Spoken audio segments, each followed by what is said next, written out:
My name is Julian, and for the first 17 years of my life, I believed I was a problem to be solved. A mistake that needed to be managed. The third child, the accident, in a family that had already perfected its portrait with my two older brothers. My parents weren't evil, that would be too simple a story. They were weary. They were people who had climbed the ladder of middle-class respectability by their fingernails and saw my very existence as a threat to their precarious perch.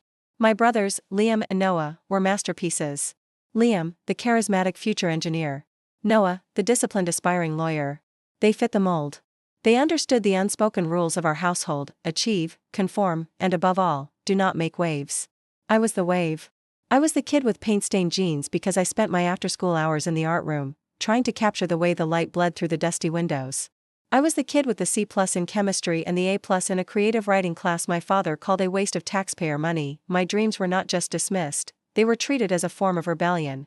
My desire to be a graphic novelist, to build worlds with ink and imagination, was seen as an intentional slap in the face to their sacrifices. The arguments started small, a low-grade fever in the house. They'd fester over a B on a math test, erupt over a missed curfew because I was lost in sketching at the library. My father's favorite phrase was, "When are you going to get your head out of the clouds and plant your feet on the ground like your brothers?" My mother's was a sigh, a weary, "Julian, why do you have to make everything so difficult?" The tension thickened with each passing year of high school. My junior year, the pressure cooker was set to explode. It was college application season, and the air in our house was thick with spreadsheets and scholarship forms for Liam and Noah. I made the fatal mistake of expressing my own plans. I had researched art schools. I had a portfolio. I'd been accepted into a prestigious summer program for illustration. I presented it to them one night after dinner, my hands trembling, a printed-out brochure placed on the kitchen table like a peace offering. My father picked it up. He didn't look at the vibrant student work inside. He looked at the tuition cost on the back page. His face, usually a mask of controlled frustration, went slack with something worse, pure, unadulterated contempt. "You want us to pay for this," he said, his voice dangerously quiet. "You want us to mortgage our future so you can learn how to draw cartoons?" "It's not cartoons, Dad. It's narrative art. It's a real profession," I stammered, my face burning. "A real profession," my mother chimed in, her voice sharp. "Like a doctor is a real profession? Like a lawyer is a real profession? This is a hobby, Julian. A very, very expensive hobby. Your brothers are going to state school. They're getting practical degrees," my father continued, his volume rising. "They are building a future. You are building a fantasy. And I am not funding a fantasy." The argument escalated in a way the others hadn't. It wasn't just about college. It was about everything. Every missed expectation, every way I failed to be the son they wanted. It became a torrent of every disappointment I had ever caused them. I was ungrateful. I was lazy. I was an embarrassment. I was a drain on resources that could be better spent on my brothers, who appreciated them. And then I said the words that sealed my fate. Through tears of rage and hurt, I looked my father in the eye and said, "You don't even see me. You just see a version of me you hate. Maybe I'd be better off on my own." The silence that followed was colder than any shouting. My father's eyes narrowed. He nodded slowly, as if I'd just presented him with a brilliant, if painful, business solution. "You're right," he said, his voice chillingly calm. "Maybe you would." He stood up. "Go pack a bag." I remember staring at him, my mind refusing to process the words. "What? You heard me. You think you're so grown? You think you know better? Let's see. Pack a bag. One bag. Get whatever you think you'll need to support your art." My mother was crying now, but she didn't look at me. She looked at her hands, folded tightly in her lap. She said nothing. Not a word. That silence from her was a louder condemnation than anything my father could yell. It was her agreement. I was 17. A minor. But in that moment, I felt 1,000 years old. I walked upstairs in a daze. My brothers' doors were closed. I knew they were listening. I knew they heard everything. And their silence was the third and final lock on my fate. I packed a single, large duffel bag. Clothes. My sketchbooks. A folder with my best drawings. The $127 I had saved from mowing lawns. I zipped it closed and walked back downstairs. My father was waiting by the front door. He opened it. The cold November air rushed in. "When you're ready to be a productive member of this family, you can come back," he said, not looking at me. "But not until then." I walked past him, my shoulders squared, trying desperately not to let him see me shake. He didn't say goodbye. He closed the door behind me. I heard the deadbolt turn. The sound was as final as a judge's gavel. I was standing on my own porch, with a duffel bag and a shattered heart. The family car was in the driveway. My father's car. I looked at it, and a wild, desperate idea formed in my mind. I walked over to it. With a key I had hidden on a ledge underneath the bumper for emergencies, I unlocked it. I got in. I had my learner's permit. I'd been driving with my parents for months. I knew how to drive. I started the engine. I didn't look back at the house. I pulled out of the driveway and I drove. I drove away from my street, my town, my life. I was terrified. I was heartbroken. But beneath the tsunami of fear, there was a tiny, glowing ember of something else, a terrifying, absolute freedom. The first night, I slept in the car in a Walmart parking lot 2 towns over. I cried until I had no tears left. I felt the most profound loneliness a human being can possibly feel. I was an astronaut cut from his tether, drifting into the silent, black void. But when the sun rose the next morning, painting the sky in hues of orange and pink, I made a decision. I would not go back. I would not beg. That ember of freedom began to glow a little brighter. I knew I couldn't keep the car. That was theft. So I drove it to the next city, parked it in a long-term parking lot at a train station, and left the keys under the mat. I hoped, in some distant way, that my father would find it and understand it as my final act of severance. I wasn't a thief. I was just a survivor. I became a ghost. I used my savings to get a bus ticket to a bigger city, a place where I could disappear. I found a youth shelter. It was a grim, frightening place, but it was a roof. I enrolled in a continuation high school, lying about my address, using the shelter's location. I got a job. Not a good one. I washed dishes in a steamy, chaotic restaurant kitchen for cash. The work was brutal, my back ached, my hands were perpetually pruned and raw. But every Friday, I was handed an envelope of cash. It was mine. I had earned it. No one could take it from me. No one could use it as leverage. I rented a room in a rundown house with 3 other guys. It was a miserable place, but it was my miserable place. I bought my own food. I paid my own bills. I was surviving. And every night, after my shift, no matter how tired I was, I would open my sketchbook. My art was no longer a hobby. It was my sanity. It was my prayer. It was the only thing that connected the boy I was to the man I was desperately trying to become. I drew my anger. I drew my loneliness. I drew the faces of the other lost kids at the shelter. My style changed. It became sharper, more visceral, more real. I started a graphic novel. A story about a boy thrown out of his home who discovers he has the power to build entire worlds with his mind. It was my story, disguised as a fantasy. I graduated high school. There was no one in the audience to cheer for me. I walked across the stage, took my diploma, and went back to the restaurant to work the dinner shift. A few months later, I got my big break. It wasn't a lottery win. It was a convergence of grind and a sliver of luck. I was posting my art online, on early internet forums and art communities. A small, independent comic book publisher saw my work. They were looking for a new, gritty artist for a dystopian series. They liked my raw style. They offered me a contract. It wasn't a lot of money. But it was more than I made washing dishes. It was a foot in the door of a real industry. I quit the restaurant. I worked on that comic series day and night. It gained a small but dedicated cult following. That led to another job. Then another. I started freelancing as a storyboard artist for small animation studios. I was building a reputation. I was meticulous, reliable, and my art had a unique, emotional weight. Years bled into each other in a blur of work and solitude. I taught myself coding. I saw the future was in digital art, in games. I partnered with a brilliant, quiet programmer I met online, a woman named Maya. We were 2 misfits who understood each other. We started a small studio in her garage. We had one idea, a video game that was more like a playable graphic novel. A deeply emotional, story-driven experience where the art wasn't just background, it was the soul of the game. We called it Echoes of Elsewhere. We maxed out credit cards. We lived on instant noodles and desperation.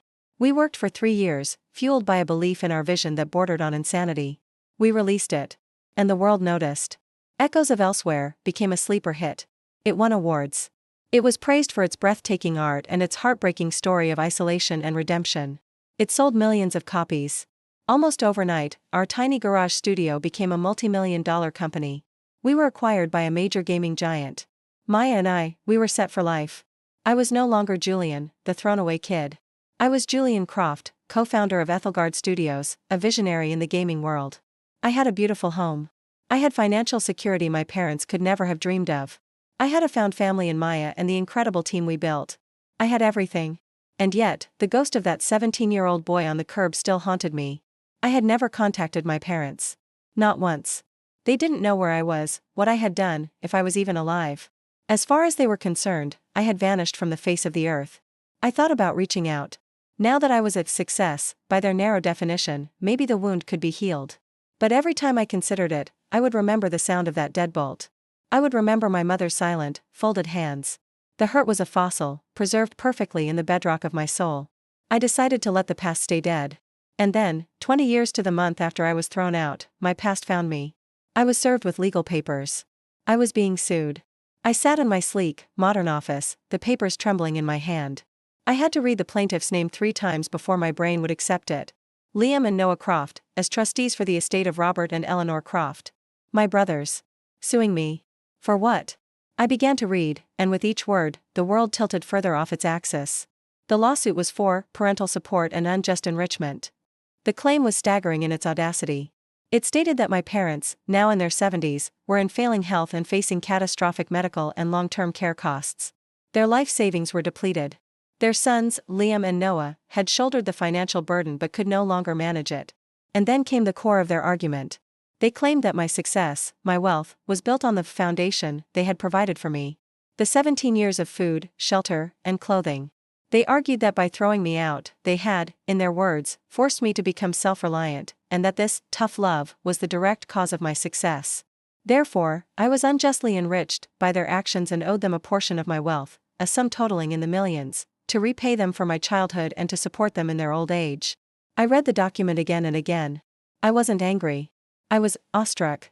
Awestruck by the sheer, breathtaking gall of it. They weren't apologizing. They weren't asking. They were demanding. They felt entitled to the life I had built with my own 2 hands, from nothing, after they had discarded me. They saw my survival not as a testament to my own strength, but as a debt I owed them. My lawyer, a sharp, no-nonsense woman named Anna, was furious. "This is frivolous, Julian. It's a shakedown. They have no legal leg to stand on. We will get it thrown out." I sat in silence for a long time, staring out the window at the city I had conquered. The ember that had kept me warm in that homeless shelter was now a roaring fire. "No," I said quietly. "No, Anna. I don't want it thrown out. I want to go to court." Anna was stunned. "Julian, that's what they want. They're hoping you'll settle to avoid the bad publicity." "I don't care about publicity," I said, my voice steady. "I want a public record. I want a judge to hear this. I want every word of this story spoken in a court of law. I want it all entered into the official record. I am not going to settle. We are going to trial." This was my silent revenge. Not a shouting match on a porch. Not a bitter phone call. It was the cold, impartial, and public theater of the law. The discovery process was brutal. My brother's lawyers demanded every financial record I had. They deposed me for days, trying to find cracks, trying to prove I was a bitter, vengeful son. I answered every question calmly, truthfully. I described the night I was thrown out in minute, painful detail. I described the homeless shelter. I described washing dishes until my hands bled. My lawyers, in turn, deposed my parents and my brothers. We learned the truth. Liam's engineering firm had failed. He was drowning in debt. Noah had been passed over for partner at his law firm and was struggling to keep up with his own mortgage. The perfect sons, the ones who had chosen practical paths, were failing. My parents' health was indeed poor, but their financial crisis was largely due to bailing out my brothers time and time again. They had poured their retirement savings into Liam's failing business and Noah's oversized house. And now, with nothing left, they looked at the son they had exiled and saw a lottery ticket. The trial date arrived. I walked into the courtroom. It was the first time I had seen my family in 20 years. My parents looked small, shrunken, and ancient. They avoided my eyes. My brothers looked tense, their faces etched with a mixture of shame and defiant entitlement. They had convinced themselves they were in the right. The trial began. Their lawyer presented their case. He painted a picture of a struggling, loving family who had used tough love to guide a wayward son, a son who had, thanks to their foundation, gone on to achieve great things. He spoke of my wealth as if it were a natural resource they had a right to mine. Then, it was my lawyer's turn. She didn't just present a defense. She presented my life. She entered my high school records into evidence, the records from the continuation school I attended after I was homeless. She called the manager of the restaurant where I washed dishes. She put my first, tiny freelance contract into the record. She showed the court the early, rejected concepts for echoes of elsewhere, drawn on cheap paper in my rented room. And then, she did something I didn't expect. She called me to the stand. I took the oath and sat down. My lawyer approached. "Mr. Croft," she began, her voice gentle but firm. "Let's go back to the night of November 12th. You were 17 years old. Tell the court what happened." I took a deep breath. I looked not at my family, but at the judge. And I told the story. I told it all. The argument about art school. The words that were said. The sound of the deadbolt. I described the feeling of the cold air on my face. I described the Walmart parking lot. I described the fear, the hunger, the profound loneliness. I spoke for an hour. The courtroom was silent. You could hear a pin drop. I didn't cry. I didn't raise my voice. I just laid out the facts of my exile, piece by painful piece. Then, my lawyer asked the final, crucial question. Mr. Croft, did your parents, at any point in the last 20 years, ever try to contact you? To see if you were safe? To see if you were even alive? I looked directly at my parents for the first time. My mother was crying silently. My father stared at the floor, his jaw clenched. No, I said, my voice clear and carrying through the silent room. They never did. Thank you, Mr. Croft. No further questions. Their lawyer tried to cross-examine me, to paint me as ungrateful, to suggest I had exaggerated. But the story was too powerful, too raw. It was unassailable. The judge, a stern-faced woman with intelligent eyes, listened to it all. When it came time for her ruling, she didn't even need to retire to her chambers. She spoke from the bench. She summarized the case. She acknowledged my parents' financial and medical struggles. And then, she looked at my parents and my brothers, and her voice was like ice. The claim of unjust enrichment is not just legally baseless, she said. It is morally bankrupt. The plaintiffs argue that by discarding the defendant, they forced him to build a life. The court finds that this is not a debt owed, but a harm inflicted. The defendant's success is not a fruit of the plaintiff's tree, it is a garden he cultivated alone, in barren soil, after being cast out. To grant this claim would be to reward cruelty and punish resilience. The lawsuit is dismissed, with prejudice. With prejudice. It meant they could never sue me for this again. It was over. I stood up. I felt empty. Cleansed. The fossil of hurt I had carried for 2 decades had finally been excavated and exposed to the light. It crumbled to dust. As we were gathering our things, my mother approached me. Her face was a mask of grief and shame. Julian. She whispered. We didn't know. I looked at her, this woman who had once been my entire world. I felt no hatred. I felt a distant, profound pity. That's the problem, Mom, I said, my voice quiet but firm. You never tried to know. I turned and walked out of the courtroom. I walked into the sunlight, a free man. Not just from the lawsuit, but from the past. The revenge was complete. It was silent. It was legal. It was poetic. They had tried to take from me one last time, and in doing so, they had forced a public reckoning with their own failure. They had to sit in a room and hear, in excruciating detail, the consequences of their actions. They had to face the magnificent, self-made man their thrown-away son had become, and have a judge tell them they had no claim to him. My story is for anyone who has ever been made to feel small. For anyone who has been told their dreams are worthless. For anyone who has been abandoned, betrayed, or cast out. Your revenge is not in hatred. It is not in screaming into the void. Your revenge is in the quiet, daily act of building. Build your skills. Build your character. Build your life, brick by stubborn brick. Let your success be so undeniable that it becomes a monument to your resilience. The people who hurt you may never apologize. They may never understand. But you can reach a point where their understanding is no longer a currency you need. The most powerful revenge is a life lived with purpose, with joy, and with an unshakable knowledge of your own worth. They threw me out with nothing but a duffel bag and a broken heart. I walked into that courtroom 2 decades later with a fortune they could only dream of and a soul they could never break. The child they deemed a burden became the man who carried the weight of his own destiny, and he carried it all the way to a victory they could never take away.